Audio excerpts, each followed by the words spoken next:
இவங்க சொல்றாங்க இல்லையா, இருக்கிறதுலயே அதிகமாக நாய்களையும் பூனைகளையும் வளர்ப்பது அமெரிக்காவிலே தான்.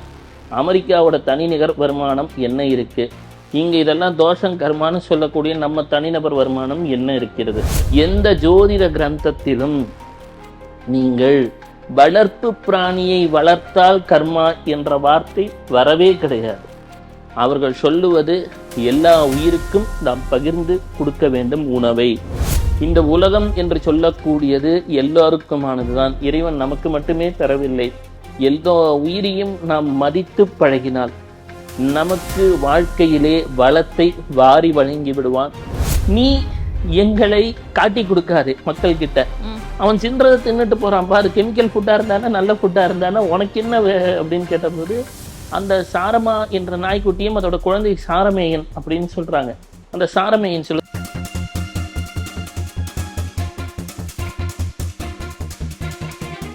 வெள்ளைக்கொம்பன் விநாயகனது பேரொரு கருணையினாலே மாலை மலர் நேயர்கள் வாழ்விலே அனைத்து நலமும் வளமும் பெருகட்டும். கேள்விகளை தொடரலாம் சகோதரி.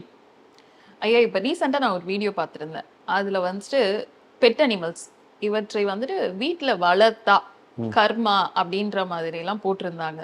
இது உண்மையா? ஆக்சுவலா வாயிலா ஜீவன்கள் ஏற்கனவே நிறைய ப்ராப்ளம்லாம் இருக்கு. இந்த நேரத்துல இது மாதிரி வீட்டுல வளர்த்தா சில பிரச்சனைகள்லாம் வரும் அப்படிலாம் சொல்றாங்க. இது உண்மையா இல்ல வளர்க்கலாம்? அம்மா, இப்போ நம்ம தமிழ்நாட்டிலே வெவ்வேறு இறை வடிவங்களை காண்கின்றோம். கரெக்டா? உலகம் முழுவதுமே காண்கின்றோம். எந்த ஒரு இறை வடிவத்துடனும் ஏதோ ஒரு வளர்ப்பு பிராணி சம்பந்தப்பட்டிருப்பதை காண்கின்றோம். முருகப்பெருமானை எடுத்துக்கோங்களேன், ஆடுடன் சில இடங்களில் காட்சி தருவார், சில இடங்களில் மயிலுடன் காட்சி தருவார், சில இடங்களில் ஏதோ ஒண்ணு அவரை சுற்றி பிராணிகள் இயற்கை இருக்கிறது. சேவல் நம்ம சொல்றோம். அது போல தத்தாத்திரேயர் என்ற ஒரு வடிவம் உண்டு. கரெக்டுங்களா? அவரை சுற்றி அவர் வளர்த்த 4 நாய்களும் இருக்கும். தத்தாத்திரேயரைத்தான் ஆத்ம வித்தை என்று சொல்லக்கூடியதிலே மிக உயர்ந்த நிலையிலே, குரு நிலையிலே அனைவருமே போற்றி கொண்டாடக்கூடிய மும்மூர்த்திகளின் வடிவம். அவருக்கு மெயினே என்னன்னா 4மே நாய் தான். அவர் அந்த 4 வேதங்களுமே அவருக்கு நாய் வடிவிலே இருந்ததாகத்தான் சொல்லுவார்கள். அது என்ன காரணம்னா, இந்த உலகமெல்லாம் பிரளயத்தில் அழிவதற்கு முன்னாடி பல உலகங்கள் தோன்றி இருக்குமா. அதாவது கிட்டத்தட்ட சொல்லணும்னா 4 யுகம் சேர்ந்தால் ஒரு கல்பம் அப்படின்வாங்க. அது போல பல பில்லியன் வருடங்களுக்கு முன்பு ஒரு கல்பத்திலே மனிதர்கள் செயற்கையாக உருவாக்க துவங்கி விட்டார்களாம். இப்பெல்லாம் சொல்றோம் இல்லையா, செயற்கை தக்காளி, செயற்கை காய்கறின்னு. அது போல விஞ்ஞானத்தின் அடுத்த கட்டத்தை அப்பொழுது எட்டி விட்டார்கள். அவ்வாறு செய்யும் பொழுது அவர்கள் இருள் நிலையை நோக்கி சென்று விட்டார்கள். இதுல ஒரு வார்த்தை இருக்கும், சூரர்கள் அசுரர்கள்னு. இப்ப சூரர் அசுரர்னா என்ன, 2 பேர் தனித்தனியான்னு கிடையாது. சுரர் அப்படின்னா வெளிச்சத்தை நோக்கி, அசுரர் என்றால் இருளின் தன்மையை நோக்கி. எனக்குள்ளேயும் அந்த சுரரும் இருப்பாங்க, அசுரரும் இருப்பாங்க. இருவரும் எல்லாருக்குள்ளேயும் இருக்கும். அதை பேலன்ஸ் பண்ண தெரிந்து விட்டால் நாம் மனிதராகி விடுவோம். அப்போ அவர்கள் என்ன பண்றாங்க, விஞ்ஞானத்தினை மாற்ற முற்படுகிறார்கள். எல்லாத்தையும் இயற்கைக்கு செயற்கையாக எல்லாரும் அதை ஏற்றுக்கொண்டு விடுகிறார்கள். ஆனால் அப்போ சாரமா அப்படின்னு ஒரு நாய் இருக்கான். இந்த சாரமான்ற நாய் மட்டும் என்ன பண்ணுதான், அது முன்னாடி வைக்கப்பட்ட அந்த செயற்கையாக வைக்கப்பட்ட காய்கறிகள் எல்லாம் தள்ளிடுது. இப்ப கூட அந்த நாய்க்குட்டிக்கெல்லாம் ஒரு பழக்கம் உண்டு. பாத்தீங்களா, நீங்க எதையான ஒரு கெமிக்கல் ப்ராடக்ட் கொடுத்தீங்கன்னா அது அவ்வளவு சீக்கிரம் சாப்பிடாது. ஆரோக்கியமான உணவு மட்டும்தான் சாப்பிடும். ஸ்மெல் பண்ணிட்டு ஆராய்ஞ்சிட்டு தான் சாப்பிடும். அப்ப என்ன ஆச்சாமான்னா யோசிக்கிறாங்க, இந்த அசுரர்கள்ன்றவங்க எல்லாம் அதுக்கு ஒரு பேசுற சக்தியை கொடுத்துட்டாங்க. விஞ்ஞானம் அந்த அளவுக்கு எல்லாம் வளர்ந்துருச்சு. இப்பவே சொல்றாங்கல்ல, எல்லாத்துக்கும் அதோட எண்ணங்களை அறியறதுக்கு எல்லாம் கருவின்னு அது மாதிரி கொடுத்துட்டாங்க. அப்ப அதுகிட்ட ஒரு டீல் பேசுறாங்க. ஒன்னு இதோட சூப்பர் இன்டெலிஜென்ஸ் எல்லாம் கொடுத்து அடுத்த லெவலுக்கு ஏத்திடுறோம். யார்? அந்த நாய்க்குட்டிய. நீ எங்களை காட்டி கொடுக்காது மக்கள் கிட்ட. அவன் சின்றதை தின்னுட்டு போறான் பாரு, கெமிக்கல் ஃபுட்டா இருந்தானா நல்ல ஃபுட்டா இருந்தானா உனக்கு என்ன அப்படின்னு கேட்டபோது அந்த சாரமா என்ற நாய்க்குட்டியும் அதோட குழந்தை சாரமேயன் அப்படின்னு சொல்றாங்க. அந்த சாரமேயன் சொல்லுது, நாம் அப்படி பண்ணக்கூடாது. இயற்கை என்பதை நாம் என்றுமே பாதுகாக்க வேண்டும். நமக்கு என்னத்தான் ஒரு பெரிய ஆயுளை நீட்டிக்கக்கூடிய ஆற்றலை எல்லாம் அந்த அசுரர்கள் அப்ப இருக்கக்கூடிய விஞ்ஞானிகள் வச்சுக்கோங்களேன் கொடுத்து விட்டாலும், நான் இயற்கையை விட்டு செல்ல மாட்டேன், என் முதலாளிக்கும் இந்த உணவு உண்ண விட மாட்டேன்னு சொல்லுதான். இதை பார்த்த உடனே இந்திரனே தேவலோகத்துல இருந்து இறங்கி வந்துட்டானா. என்னப்பா இவ்வளவு நல்லவனா இருக்கியே. யம தர்மராஜனும் இதுல மனசு இறங்கிட்டானா. யமனுடைய வேலை என்ன, சரியா சாப்பிடாம இவனுக்கு உணவு பழக்க வழக்கத்தினால கெட்டு போகும்போது தூக்க வேண்டியதுதான் யமனோட வேலை, டிபார்ட்மெண்ட். அதனாலதான் பரணி நட்சத்திரம் என்பது அடுப்பை குறிக்கும். அப்ப பரணி யமனின் நட்சத்திரம். நல்ல உணவு உண்டா நல்ல ஆரோக்கியமா இருக்கலாம். நம்ம அந்த உணவு பழக்க வழக்கத்துல கவனத்தை செலுத்தலைன்னா ஆரோக்கியம் சீர்கெடும். சீனர்களே என்ன சொல்லுவாங்கன்னா, நீ வயிற்றை 50 வருடங்கள் பார்த்து கொண்டால் வயிறு உன்னை 50 வருடம் பார்த்துக்கோங்க. அவங்க எல்லாம் 100 வருஷம் வாழ்வாங்க. ம். ஆனா இந்த நாய்க்குட்டி மட்டும் சொல்லிச்சான், நான் நன்றி கெட்ட செயலாக இருக்க மாட்டேன், நானும் சாப்பிட மாட்டேன், என் ஓனரையும் இதை சாப்பிட விட மாட்டேன் அப்படின்னுச்சான். உடனே இந்திரன், இன்றிலிருந்து உனக்கு ஒரு பதவியை கொடுத்தேன், நீதான் யமனுக்கு நேரடியான அசிஸ்டன்ட்ன்ட்டாரு. அதனால தேவர் உலகத்திலேயோ வான உலகத்திலேயோ போனோம்னா அங்க நாய்க்குட்டி தான் இருக்குமா, அந்த சாரமேயன்னு 4 கண்களோட. அதுதான் எகிப்தியர்கள் அவங்க கலாச்சாரப்படி புக் ஆஃப் டெட்ல சொல்லுவாங்க, அனுபிஸ் அப்படின்ற ஒரு கடவுளாக. ஓகே. அப்ப எவனையும் நன்றி கட்ட நாயேன்னு திட்டுறவனா அங்க பிடிச்சிட்டு போய் இவர்தான் உரைப்பாராம். ஏன்னா ஒரு முதலாளியை காப்பாற்றணும் என்றால் அதற்கு இருக்கிற உள்ளுணர்வு நம்ம எவனுக்கும் இருக்காது. இதை வெளிநாடுகளில் கூட ஆய்வு செய்து பார்த்திருக்கிறார்கள்.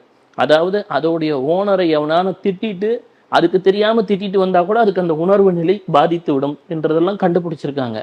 சரி, அப்போ இந்த பிராணிகள் வளர்ப்பதினாலே எனக்கு தோஷம் வந்து விடுமா, கெடுதல்? ஆமா, அதுதான் மெயின். ஆக்சுவலா நிறைய பேர் வளர்க்குறாங்க வீட்ல, இப்ப சிலர் வளர்க்க கூடாதுன்னு சொல்றாங்க. இப்ப இந்த மாதிரி ஒரு தகவல் சொல்றாங்களே, இது வளர்த்தா தோஷமாயிரும், கர்மா, இப்படியெல்லாம் சொல்லும்போது அது வளர்க்குறவங்களுக்கும் ஒரு பயத்தை ஒரு ஏற்படுத்துது. விஷயம் தெரிஞ்சுக்கோங்கம்மா, இவங்க சொல்றாங்க இல்லையா, இருக்கிறதுலயே அதிகமாக நாய்களையும் பூனைகளையும் வளர்ப்பது அமெரிக்காவிலே தான்.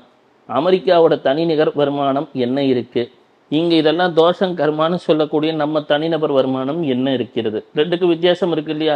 இவங்களே அப்புறம் எதுக்கு ஃபிளைட் பிடிச்சி அமெரிக்காவுக்கு போகணும்னு ஆசைப்படுறாங்க? சரி, இதுல இன்னொரு இது இருக்குல்ல, அவங்க எல்லாம் வசதியா இருக்காங்க வளர்க்குறாங்க, நமக்கு வசதியே இல்லையே, நம்ம எப்படி வளர்ப்போம் ஆமா, அப்படின்னு ஒரு அப்படி கேள்வி கேட்பாங்க. கிடையாதும்மா. அவங்க வளர்க்கறதுனால வசதியா இருக்காங்கன்னு எடுத்துக்கலாம். ஏனென்று சொன்னால், Okay. நாம் மனோதத்துவ ரீதியாகவும் சொல்லலாம். ஒரு வீட்டிலே ஒரு வளர்ப்பு பிராணி இருக்கும் பொழுது மனம் என்பது லேசாக மாறுகிறது. நாம் வெளிநாடுகளிலே ஹெல்பர் டாக்ஸ்லாம் பார்த்துருப்போம். அவர் ரொம்ப நோயிற்று இருக்கக்கூடியவங்களுக்குலாம் ஒரு நாய்க்குட்டியை வளர்த்தா, அதுக்குன்னு நீங்க இப்போ பெருசாக கூட வளர்த்து சின்னதாக வளர்த்தீங்கன்னா ஒரு நாய்க்குட்டியோ பூனைக்குட்டியோ, அது தரக்கூடிய ஆறுதல் உங்களுக்கு பல்வேறு நலன்களை தரும் என்று சொல்கிறார்கள். நாம ஒரு படத்துல கூட பார்த்திருப்போம், ஒரு வயசான முதியவரை அந்த நடிகர் போய் கட்டிப்பிடிப்பார், அவருக்கு ஏதோ ஒரு ஆறுதலை தரும்.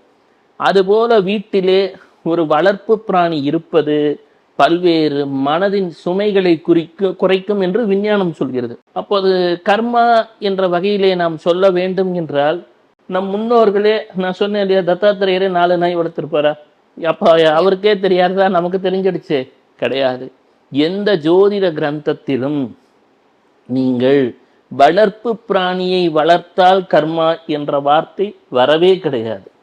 அவர்கள் சொல்லுவது எல்லா உயிருக்கும் நாம் பகிர்ந்து கொடுக்க வேண்டும் உணவை, எல்லாவற்றையும் பார்த்து கொள்ள வேண்டும் என்பதுதான். அப்போ இந்த கர்மா என்ற விஷயம் எங்க வருது அப்படின்னு பார்க்கணும். நீங்க இல்ட்ரீட் பண்றீங்க அப்படின்னு சொன்னா ஒரு கர்மா. நீங்க பாட்டுக்கு ரோட்ல போயிட்டு இருக்க ஒரு நாய்க்குட்டி சும்மா ஒரு கல் எடுத்து போடுறீங்க அப்படின்னு சொன்னா நீங்கள் தத்தாத்திரேயரையே புரிஞ்சிக்கலன்னு அர்த்தம். கோயில்ல தத்தாத்திரேயர் இருக்கிறார், அனகாலட்சுமி இருக்கிறார், கீழே 4 நாய்கள் இருக்கிறது என்றால் அங்கே இருப்பதை நீங்கள் உயிருள்ள ஒரு பொருள் என்று கருதினால் நீங்கள் சாலையில் செல்லும் நாயை துரத்த மாட்டீர்கள் தேவையற்று. எதையுமே ஒரு தேவையற்று ஒரு செயலை செய்யும் பொழுது காரணம் என்னன்னு சொல்றேங்க. மூல நட்சத்திரம் என்று சொல்லக்கூடியது ஆண் நாயை குறிக்கும். அதுபோல நமக்கு இங்கே திருவாதிரை என்பது பெண் நாயை குறிக்கும்.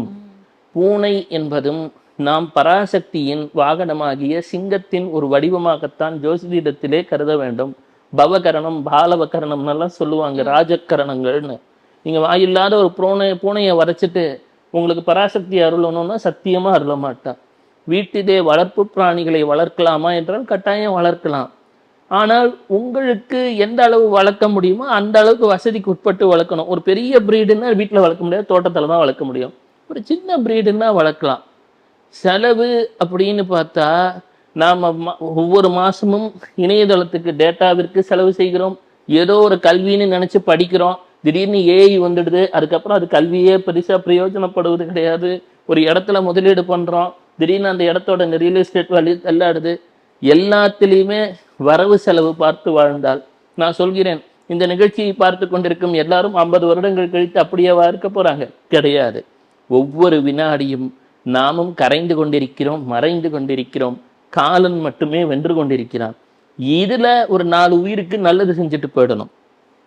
எங்கேயும் இந்த ஜோஷம் யோகம் என்பதெல்லாம் நாம் என்ன அலைகளால் பிறருக்கு தீங்கு செய்யும் பொழுதுதான்.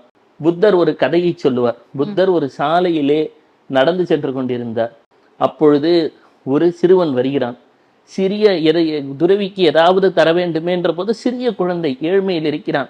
ஒரு களிமண் எடுத்து அப்படியே ஒரு தட்டில் அங்கே போட்டுட்டான் தெரியாம. உடனே புத்தர் சொன்னார், அவன் செயலிலே ஒரு உதவணும்னு நினைச்சு போட்டிருக்கான் அந்த களிமண்ணை, எனக்கு தப்பு செய்யணும்னு நினைச்சு போடலை. ஆனந்தா இவன் தான் ஒரு சில தலைமுறைகளுக்கு பிறகு அசோகன் என்ற பெரிய மன்னனாக வருவான் என்றார்.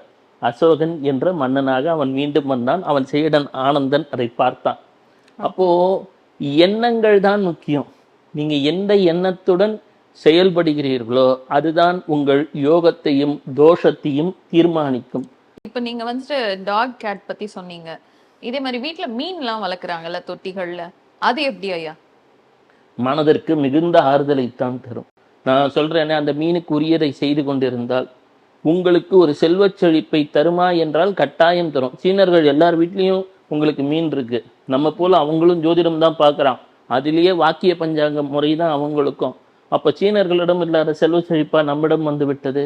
அவர்களெல்லாம் பிராணிகளை அன்பாக நேசிக்கிறார்கள். நீங்கள் நேசிக்க துவங்கினாலே. ரெண்டாவது, வாழ்க்கையில் பொருளாதார உச்சத்தை தொட்ட எல்லாருமே அவங்க வாழ்க்கை கஷ்ட காலத்துல இருந்து செல்ல பிராணிகள் வளர்த்தவர்கள் தான்.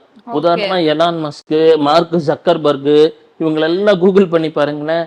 வாழ்க்கையில சிரமப்பட்ட காலகட்டத்தில இருந்து அவனுங்க பெட் அனிமல் வளர்த்துட்டு இருந்திருக்காங்க. நம்ம ஊர் டாட்டா, ரத்தன் டாட்டா எவ்வளவு பெரிய ஒரு சமூக சேவகர், நமக்கெல்லாம் ஒரு எடுத்துக்காட்டாக இருந்தவர். அதனால இவங்கெல்லாம் எடுத்த உடனே எல்லாரும் தொழிலதிபரால மாறலிங்க. இவங்கெல்லாம் அவங்களும் சிரமப்பட்டவங்கெல்லாம் இருக்காங்க. அப்போ என்னன்னா, வாழ்க்கையிலே நாம் மட்டுமே வசிக்க வேண்டும் என்று நினைப்பதற்கு இந்த உலகம் கிடையாது. இருப்பது சில காலம். எல்லோருக்கும் ஏதோ ஒரு உயிருக்கு நன்மை செய்ய துவங்க வேண்டும். எந்த வகையிலும் பிறருக்கு இன்னா செய்யாத பொழுது எந்த தோஷமும் நம்மை பாதிக்க போவது கிடையாது. வாழ்க்கையில இவங்க எல்லாம் என்ன நினைக்கிறாங்கன்னா, இந்த கட்டங்கள் மட்டும்தான் தீர்மானிக்கிறது அப்படின்ட்டு. பொதுவா பிராணிகள் வளர்த்தால் தோஷம் என்று எந்த ஜோதிட கிரந்தத்திலும் இல்லை. நான் சொல்லிட்டேன். 2, ஏதாவது குறிப்பிட்ட நட்சத்திரத்துக்கு குறிப்பிட்ட பிராணி ஆகாது என்பதும் கிடையாது. ஏன்னா அடுத்தது எதை வேணாலும் வளர்க்கலாம். எங்கன்னா பிறருக்கு தீங்கு செய்யாது. தீங்கு செய்யாமல் இருக்கும் பொழுதே உன் கர்மாவிற்கான காரணம் தீர்ந்து விடுகிறது. உனக்கு உதவிகள் பெறத் தொடங்குகிறார். இது சாரிபுத்தா அப்படின்னு புத்தருடைய அடுத்த சீடர். அவர் காலத்திலேயே கேட்டு விடுகிறார், ஏன் மனிதனுக்கு இவ்வளவு துக்கங்கள் இருக்கிறது, இதுக்கெல்லாம் காரணம் இந்த கட்டங்களா அப்படின்னா, கட்டங்களுக்கு மட்டுமே கிடையாது. கட்டங்கள் என்பது என்றோ ஏதோ ஒரு காலத்திலே நாம் எரிந்த ஒரு சிறிய கல். அது அதிர்வுகளை நீரிலே ஏற்படுத்தி கொண்டிருக்கிறது.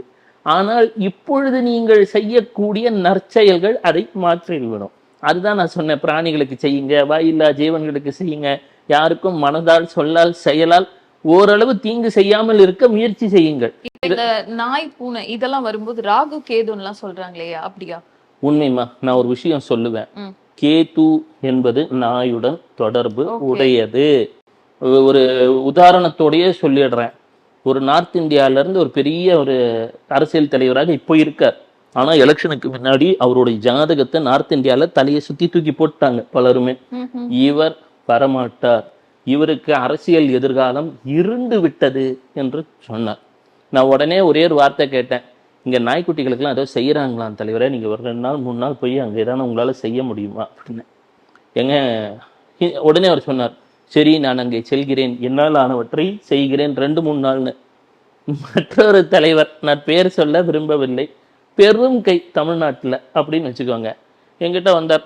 நானும் அதையே தான் சொன்னேன், நாய்க்குட்டி இருக்குப்பா போய் செய்யி, கேத்துவோட தன்மை இப்போ கேத்து சிம்மத்தில் போயிட்டு இருக்கு, வேற லெவலுக்கு போஸ்டிங் கொடுத்துரும்பா, ஏதோ ஒன்று போய் செய்யி அந்த நாய்க்குட்டியோட அந்த காப்பகத்துக்குன்னு. ஏங்க ஏதோ பெரிய பூஜை புனஸ்காரம்னு சொல்லி கோயில் குளம்னு சொன்னால் நம்புவேன், நான் எப்படியும் ஜெயிச்சிருவேங்க. நீங்கள் சொல்கிறதெல்லாம் என்னால் நம்ப முடியாது. முகத்துக்கு நேராகவே சொன்னார். நான் விட்டுட்டேன். நான் சொன்னவர் வட மாநிலத்திலிருந்து வந்தவர், ஒன்றுமே இல்லாதவர், இன்று பெரும் பதவியில் இருக்கிறார் சொன்னா அப்படின்னு சொல்லுங்களேன் யாரு? அவரோட, ஏன்னா அவர் இருக்கக்கூடியது வேற லெவல் அதிகாரம். இங்கே தமிழ்நாட்டிலே நான் சொன்னவர் அதை செய்யாமல் கரைந்து விட்டார்.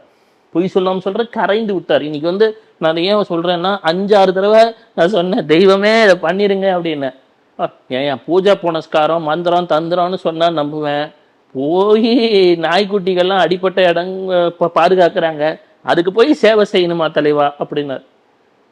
சில சமயங்களிலே நாம் நினைப்போம் எங்கேயோ போய் இறைவனை தேடுவோன்ட்டு. அப்படி இல்லை. இறைவன் எங்கே இருக்கிறான்? வாயற்ற பிராணிகளுக்கு போய் உதவும் பொழுது அங்கே இறைவன் இருக்கிறான், நம்மை பார்த்து சிரிக்கிறான். உதவணும்னு நினைச்சான்னா உதவிடுவான். இது இந்த 4-5 மாசத்துக்குள்ள நடந்த கதையை சொல்றேன். அதே போல பூனை என்றால் ராகு. ராகு என்று சொன்னால் ஒரு அளவற்ற நன்மை ஏற்பட வேண்டும்னா எகிப்துல ஒரு நம்பிக்கை கூட உண்டு. அந்த காலங்கள்லயே பூனை இருக்கிற இடத்துல உங்களுக்கு எந்த நெகட்டிவிட்டியும் அட்டாக் ஆகாது, கண் திருஷ்டி அட்டாக் ஆகாது. பூனைக்கு அவ்வளோ ஒரு சக்தி இருக்கு. நாம ஜாதகத்துல ராகு கேதுக்கு பரிகாரம்னா எங்கெங்கேயோ போறோம். நம்ம வீட்டுக்கிட்டேயே இறைவன் அதோடைய வடிவங்களை அனுப்பி வைத்திருக்கிறான். நமக்கு உணர்வது கிடையாது. பறக்கும் பறவைக்கு ஒரு சக்தி உண்டு. அதனாலதான் எனக்கு வந்து அடிக்கடி சொல்லுவேன், சுகபிரம்ம மகரிஷி, காகபுஜந்த மகரிஷின்லாம், பரத்வாஜ மகரிஷின்னு. ஒருவர் கருங்குருவியாக காட்சி தருவார், ஒருவர் காக்கையாக காட்சி தருவார், ஒருவர் கிளியாக காட்சி தருவார். நான் அதான் சொல்லுவேன், முதியவர்கள் இருக்கக்கூடிய காப்பகங்கள், அதே போல் ஆதரவற்ற குழந்தைகள் இருக்கக்கூடிய இடங்கள், இந்த நாய்க்குட்டியெல்லாம் அடிபட்டு சாலையில் கடந்து அதெல்லாம் எத்தனையோ பேர் தங்க வாழ்க்கையே சேவையாக பாதுகாக்கிற இடங்கள். இதுக்கெல்லாம் சென்று நீங்கள் உதவும் பொழுது உங்கள் ஜாதகத்தில் என்ன தோஷம் இருந்தாலும் அதெல்லாம் நீங்கி சந்தோஷம்தான். இன்னும் ஒரு உதாரணம் சொல்லணும் அப்படின்னா, சமீபத்தில் இந்த மத்திய கிழக்கு நாடுகளில் பெரிய யுத்தம் நடந்து கொண்டு இருக்கக்கூடிய காலகட்டத்தில் ஒரு குடும்பம் ஒரு இக்கட்டான ஒரு சூழலிலே அங்கே மாட்டி விட்டது. உடனே கேட்குறாங்க என்ன செய்யணும் அப்படின்னாங்க. நான் சொன்னேன், ஒன்றும் இல்லைங்க, மனதார இறைவன்ட்ட ப்ரே பண்ணிங்க. நம்ம கோயிலெலாம் போக முடியாதுல்ல, இந்தியாவுக்கு வந்த உடனே வாரம் அந்த நாய்க்குட்டி பூனைக்குட்டி இருக்கிறதா நல்லது செய்வேன்னு நினச்சிக்கோங்க அப்படின்னு. வியக்கத்தக்க வகையிலே அவங்களுக்கு அங்கே இருந்த சிக்கல்லாம் நீங்கி இங்கே வந்துட்டாங்க. இப்போ சொன்னாங்க அவங்க மந்த்லி அது ஒரு ஹேபிட்டாக மாற்றிட்டாங்க. என்கிட்ட சொன்னாங்க, அண்ணா நீங்கள் சொன்னது கரெக்டான பரிகாரம்னா, நீங்கள் எந்த கோயில் குளமும் சொல்லலையேன்னு நான் நினச்சேன். ஏன்னா சிலர் என்ன நினைப்பாங்க, நீங்கள் ஒரு 10 கோயில்களுடைய இடங்களை சொல்லி இங்கெல்லாம் போயிட்டு இதெல்லாம் சுற்றிட்டு இந்த யாகத்தை பண்ணி இந்த ஹோமத்தை பண்ணி அதெல்லாம் செய்யலாம், தவறு கிடையாது. ஆனால் உடனே பலன் வேண்டும் என்று சொன்னால் அங்கே இறைவன் உயிருள்ள ஆத்மாக்களிலும் இருக்கிறான் என்பதை உணர்ந்து அவற்றுக்கு செய்யும் பொழுது வேற பிரம்மாண்டம். ஓகே. இதே மாதிரி இப்ப ரோட்ல போயிட்டு இருக்க மாடு இதெல்லாம் வந்துட்டு தேவையில்லாம போய் சீண்டுவாங்க, பாத்திருக்கீங்களா? ஐயோ, தெரியவன. ஏன்னா மாடு அது வந்து பூச நட்சத்திரத்தின் குறியீடு. முருகனை பத்தி எல்லாம் பேசுறோம். நீங்க மாட்டுக்கெல்லாம் ஒரு தீங்கை விளைவித்து விட்டு ரோட்ல போயிட்டு இருக்கிறதுக்கெல்லாம் இறைவன் உங்களுக்கு உங்களுக்கு எனக்கு பேச்சே தடுமாறுது. அருளணும்னா எங்க போய் அருளுவான்? முருகனுடைய கோபத்திற்கு ஆளாகி அதுங்களும் முட்டிருது இல்லையா? திடீர்னு நல்லா நடந்துட்டு இருக்குங்க, திடீர்னு வந்து முட்டுதுங்க. அது என்ன, நாம ஒண்ணு சொல்லுவேன், வளர்ப்பவர்களே நான் சிலர் இந்த மாடெல்லாம் வளர்க்குறாங்க, அவங்கள நான் தவறு சொல்லுவேன். சாலையிலே பராமரிப்பின்றி விடுவது தவறு. கிராமப்புறங்களிலே ஓரளவுக்கு அதை பார்த்துக்கிறாங்க. நான் நகர்ப்புறங்கள்ல நானே பார்த்துருக்கேன். சற்று கவனமாக இருக்க வேண்டும். சாலையிலே நாம் வளர்க்கக்கூடிய பிராணிகள் அடுத்தவருக்கு தீங்கு விளைவிக்காத அளவு நாம் பார்த்து கொள்ள வேண்டியது நமது பொறுப்பு. ஒரு காயினுக்கு 2 முகம் இருக்கு இல்லையா? அது போல இதுவும் இருக்கிறது, அதுவும் இருக்கிறது. எனவே பார்த்து கொள்ள வேண்டியது வளர்ப்பவர்களின் பொறுப்பு. வீணாக போய் அதை தீங்கு செய்யாமல் இருப்பது மற்றவர்கள் செய்ய வேண்டிய கடமை. இந்த உலகம் என்று சொல்லக்கூடியது எல்லாருக்குமானதுதான். இறைவன் நமக்கு மட்டுமே தரவில்லை. எல்லா உயிரையும் நாம் மதித்து பழகினால் நமக்கு வாழ்க்கையிலே வளத்தை வாரி வழங்கி விடுவான். எந்த ஒரு போய் சொல்ல ஒரு சில நிகழ்ச்சிகள்ல இந்த மரத்தை வீட்டுல வளர்க்கலாம், இந்த மரத்தை வீட்டுல வளர்க்கக்கூடாது, வாஸ்து தோஷம், நீங்க இந்த மரத்தை வெட்டணும்னா, ஐயா வெப்பம் எங்கேயோ ஏறிட்டு இருக்கு, இந்த காலகட்டத்துல மரத்தை வெட்டினீங்கன்னா எவன் வெயில் தாங்க முடியும்? எல்லாம் மரமெல்லாம் இருக்கணும், வீட்டு பச்சை பசேல்னு இருக்கணும். உடனே வந்து வாஸ்து அதனாலாம் கெட்டு போயிடாது. நல்ல மரம், இயற்கை சூழ்ந்த வாழ்க்கை, இதெல்லாம் இருந்தாதான் நல்லா இருக்க முடியும். இன்று நவீன கால பரிகாரங்கள் என்று தேவையில்லாதவற்றை செய்து சிக்கலிலே மாட்டிக்கொள்கிறார்கள் என்றுதான் சொல்லுவேன். ஸோ தோஷம் எல்லாம் போய் சந்தோஷமா மாறணும்னா வாயில்லா ஜீவன்களை வருத்தாம அதுங்களை வளங்க. அதேதான் சகோதரி, எல்லாம் இயற்கையோடு இணைந்து வாழ்ந்தால் இயற்கை நம்மை வாழ வைக்கும். நன்றி ஐயா. சிவ சிவா.